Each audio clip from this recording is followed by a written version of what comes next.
اللہ کا نام لینے سے انسان اچانک پہنچنے والی مصیبت سے بھی محفوظ رہتا ہے۔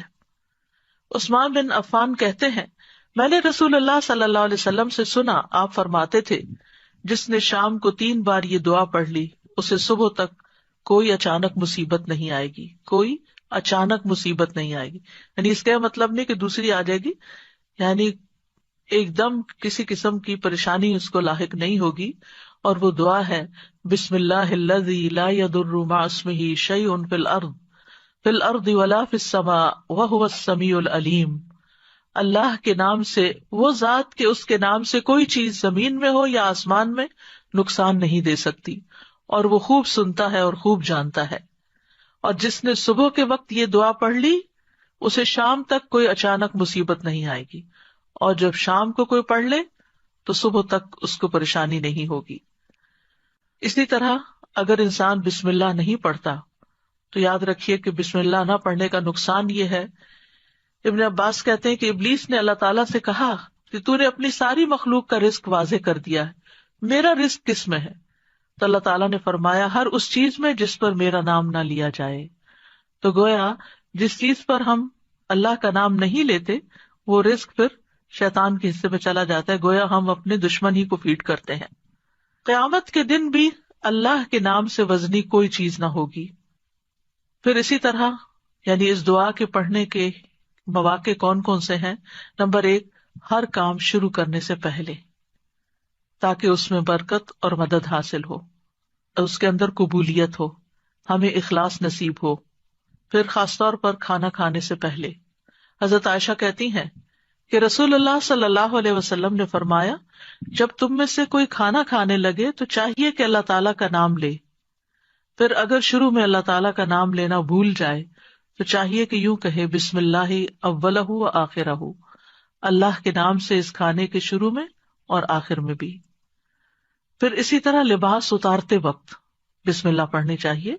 انس رضی اللہ عنہ سے روایت ہے کہ نبی صلی اللہ علیہ وسلم نے فرمایا، جنوں کی آنکھوں اور بنی آدم کی شرمگاہوں کا پردہ یہ ہے کہ جب ان میں سے کوئی اپنے کپڑے اتارے تو بسم اللہ پڑھ لے، یعنی اتارنے سے پہلے پڑھ لے، تو جن اور شیاطین کی نظر نہیں لگتی۔ اسی طرح جب آپ بچوں کو کپڑے تبدیل کروا رہے ہوں تو اس وقت بھی بسم اللہ پڑھ لیں۔ اسی طرح بیت الخلاء جاتے وقت یعنی اندر پاؤں رکھنے سے پہلے بسم اللہ پڑھ کے دروازہ کھولیں۔ حضرت علی رضی اللہ عنہ روایت کرتے ہیں، کہتے ہیں کہ رسول اللہ صلی اللہ علیہ وسلم نے فرمایا، جنوں کی آنکھوں اور بنی آدم کی شرمگاہوں کا پردہ یہ ہے کہ جب ان میں سے کوئی بیت الخلاء جائے تو بسم اللہ پڑھ لے، کیونکہ جب انسان ننگا ہوتا ہے تو حفاظت کے فرشتے اس سے دور چلے جاتے ہیں۔ تو اس وقت حفاظت پھر کس سے حاصل ہوگی؟ جب آپ واش روم میں جانے سے پہلے بسم اللہ پڑھ کے پھر داخل ہوں گے۔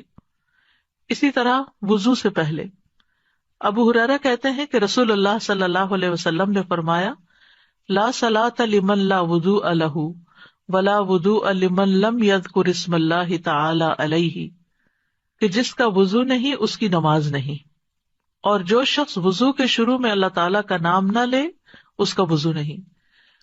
اب یہاں پر بعض لوگوں کو یہ پریشانی ہوتی ہے کہ ہم واش روم میں کھڑے ہوتے ہیں، وہیں سنک ہے، وہیں کموڈ ہے، تو پھر ہم بسم اللہ کس طرح پڑھیں؟ اس کے ایک تو یہ ہے کہ جب آپ وضو کی نیت سے جا رہے ہیں تو اندر داخل ہونے سے پہلے ہی پڑھ لیں اور جا کے ٹیپ کھول لیں اور اپنا وضو شروع کر دیں۔ دوسرا یہ ہے کہ آپ دل میں پڑھ لیں، لیکن اگر کوئی بھول گیا ہے تو جس وقت یاد آئے، یعنی وضو کے دوران اس وقت بھی پڑھ سکتا ہے۔ پھر اسی طرح پڑھنا ہی بھول گیا تو اس کا کیا مطلب؟ وضو ہوا ہی نہیں سرے سے، یا پھر یہ کہ اس کی اگر وضو نہیں ہوا تو کیا نماز ہی نہیں ہوئی؟ نہیں، اس کا مطلب یہ ہے کہ اس کا وضو کامل نہیں ہوا۔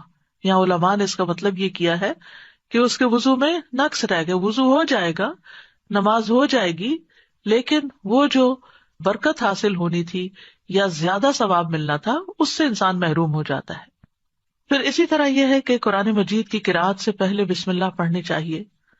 قتادہ سے روایت ہے، وہ کہتے ہیں کہ انس رضی اللہ عنہ سے سوال کیا گیا کہ نبی صلی اللہ علیہ وسلم کی قرأت کیسی تھی، تو انہوں نے بیان کیا کہ آپ صلی اللہ علیہ وسلم کھینچ کر پڑھتے تھے، پھر آپ نے بسم اللہ الرحمن الرحیم کو پڑھا، یعنی بسم اللہ الرحمن الرحیم، یعنی مد کے ساتھ پڑھتے تھے، الرحمن کو اور رحیم کو بھی کھینچ کر تلاوت کرتے تھے.